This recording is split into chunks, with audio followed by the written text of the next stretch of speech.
and Oddworld.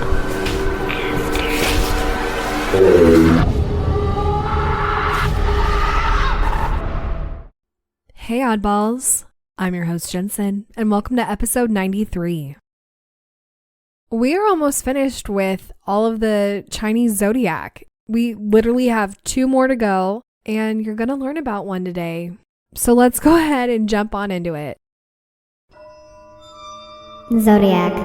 I'm into that.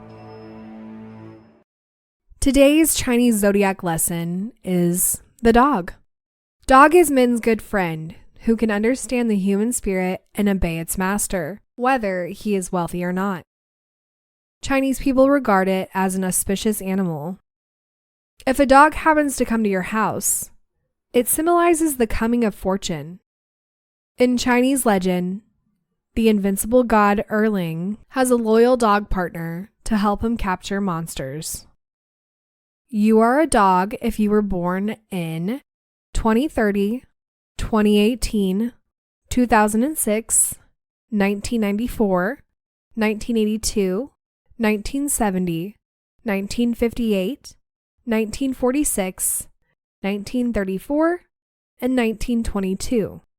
And if you want to figure out anything past 2030, you add 12 and just keep adding 12. And anything prior to 1922, you minus 12 and just keep minusing 12. All right, well, I hope you guys learned something about the Chinese Zodiac, the dog. And we're going to go ahead and move on to stories because we've got some wild ones today. This comes from Arduino on Reddit. My only paranormal experiences happened around 2007 to 2009. I would have been around 8 or 9 years old. These experiences happened at my cousin's house at the time. To keep their identity anonymous, I'll call them Jim and Ellie. Jim is 2 years younger, and Ellie is the same age as me. For context, I would often go over to their house for playdates and sleepovers. My uncle was usually never home because he was constantly working. My aunt was usually in the kitchen or caring for my newborn cousin. They don't live there anymore and moved out around 6 years ago. I am sharing this now as an adult after reflecting on my experiences with my cousins. I will also be sharing some of their experiences as well. Also, when I say their, I'm referring to Jim and Ellie. I can confidently say that every time I went over to their house, I felt a weird sensation of anxiety. It was an unspoken rule between my cousins and I that we move around the house in pairs. The house felt heavy and like someone was always watching us. Their house had 3 floors. The upstairs, which consisted of 3 bedrooms, the main level, which had the front porch, living room, dining room, kitchen, and back porch, and the basement, which consisted of an open layout as a laundry room. The only spaces that felt safe were the front porch and living room, and that's where we would play often. Now, this pair system would only be done at their house. The times where I would have to go around the house by myself, it felt like someone was behind me or following me. I remember always rushing around and I hated going to the bathroom. The bathroom on the main floor was under the stairs. It was very small and like the Harry Potter closet, but slightly bigger. It gave me major creeps. The first event that made me feel eerie about their home happened during a sleepover. It was the next morning and we were all eating breakfast in the kitchen. This Saturday, my uncle was not working. I remember feeling excited because that meant my cousins and I would be doing something fun. My aunt didn't drive, so we often just stayed at their house. Anyway, it was a normal morning, and we were all eating when we heard the loudest bang upstairs. I remember it shook the ceiling above us. We all just stopped eating and stared at each other. I was so scared because I knew no one was up there except my baby cousin, and he was months old. My uncle immediately went up to make sure he was okay. Luckily, He came back and said he was sound asleep. He also said everything upstairs looked fine. Nothing fell, and everything looked exactly like it did earlier. We still don't know what it was. Now, the experience that validated my constant feeling that there might be spirits happened during a family party. It was my uncle's birthday, sometime in August or September. It was a relatively big party with maybe 50 plus people. They had a big backyard. All the adults were outside under those white party tents, and most of the kids were huddled up on the couch in the living room watching movies because it was raining that day. The living room was next to the stairs going upstairs. I was sitting facing the stairs and remembered Jim leaving because she wanted to play in the rain with some of the other kids. Some time had passed and Jim came back inside.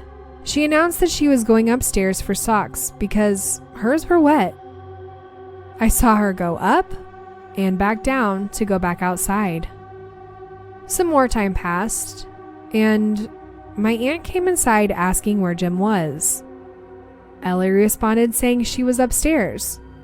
I didn't think of it because I was focused on the movie and honestly didn't care to correct her. So my aunt called Jim from the bottom of the stairs. Well, actually, she screamed her name, and we, as in all the kids in the living room, heard Jim's voice respond in Spanish, "Ahí voy." That translates to, "I'm coming." It took me a couple seconds to realize, wait, I saw Jim go outside. That's when I told my aunt. So she went upstairs and just came down laughing nervously. She was like, "She's not there." My aunt told Ellie to go get Jim from outside. Maybe 2 minutes later, Ellie came back with Jim, and my aunt started questioning Jim where she was. Jim came back hella annoyed because her big sis interrupted her fun. Thinking back at it now, I feel like my aunt stayed in the living room with us to validate what she just experienced.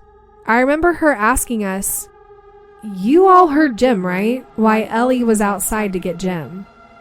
She was stunned, to say the least. The rest of us were too.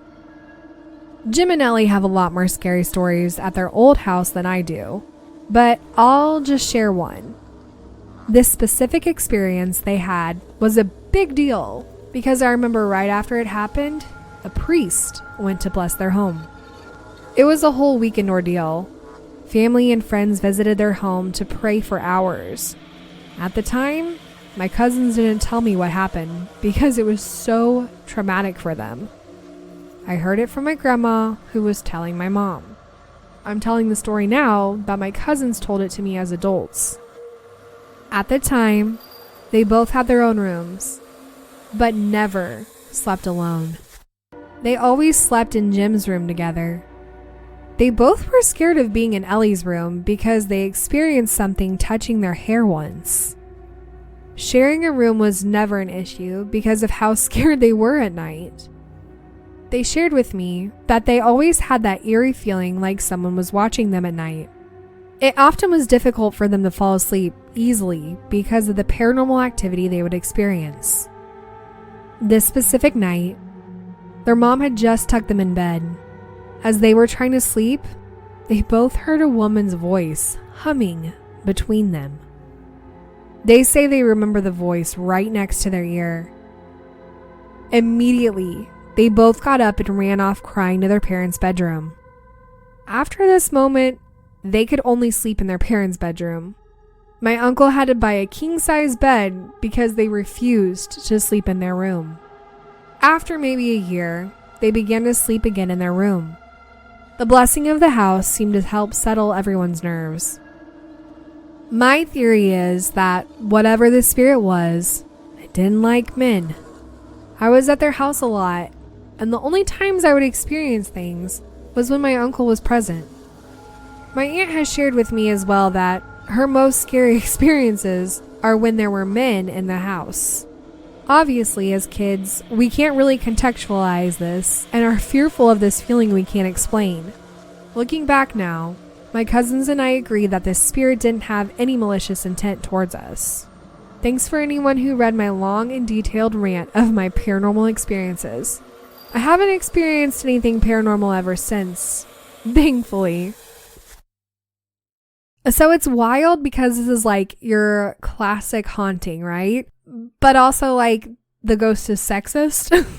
Because if it's only happening when men are around, and clearly it's a woman if they heard a woman's hum, which, okay, then why are you scaring the kids then? I mean, maybe the spirit is trying to get through to the men or man in the house by going through everybody else. Maybe the men who were in the house and the father of the home also, maybe they just didn't really believe in the paranormal. So in order to get them, I don't know, does that make sense? Like to get them to believe in it, it happened to everybody else. They had to have experiences in order for him to be like, okay, that's it. Does that make any sense? I don't know. Now I feel like I'm just ranting. But anyhow, I do like this. It's very scary. It's very scary for the person and people that it happened to. In my world, reading this, it's pretty cool. I really enjoyed it. And I want to know what you guys think. So let me know, and we're going to move on to the next story. This comes from kfallsb on Reddit. I live in the Klamath Mountains in eastern Oregon, about 20 miles from the California border. Growing up, I spent a lot of time outside, camping, hunting, fishing, etc. A few months ago, I had a strange experience on a family trip to our cabin near Crater Lake and wanted to see if anyone could help me maybe find more info on what I saw. I was by myself birdwatching at a small pond in the woods, maybe half a mile from the cabin in the late afternoon. I was sitting on a big log with binoculars. I wasn't in a blind or anything, but I picked up a spot where I thought I'd be less visible to any animals. After about an hour, I hadn't seen much, except for a few common ducks, and it didn't seem like many animals were very active. So I was thinking about leaving. This was about an hour before sunset. Then I saw something move in the trees across the pond, probably a few hundred feet away. It was just a flash between trees, and I didn't really get any kind of good look at it. But I kept watching the spot, and after about maybe 5 minutes, saw something dart from one tree to the other. It was bigger than most any local bird, except maybe a heron, and moved very fast, without making any noise. This happened again a few minutes later, and then again a few minutes after that. Each time it was moving closer and closer to the pond. I don't think it knew I was there, but it was staying incredibly well hidden and only revealed itself for a split second at a time. At this point, I'm thinking maybe it's a kit fox or a pine marten because of how fast and silently it moved, but I still hadn't got a good look at any part of it in detail. It moved behind trees a few more times until it was behind a big dead tree right on the shore. I was staying as still and silent as possible, but still worried it would see me, or more likely smell me and spook. After a few more minutes, I saw something move to the edge of the water. A little arm and hand that looked just like a human's reached out and touched the mud. And then the head and the other arm came into view as it leaned out to drink from the water. I could only see the head, shoulders, and arms from where I was, but they looked so much like a person's, except it was too small and covered in what I took as grayish, brownish fur. The face wasn't exactly human, more monkey-like, but it was too far away to see much detail.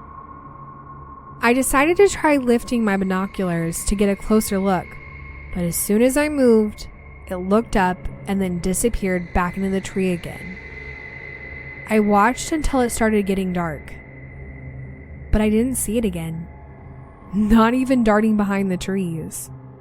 I went back into the cabin and told my grandpa what I saw. He's been a rancher in this area his whole life.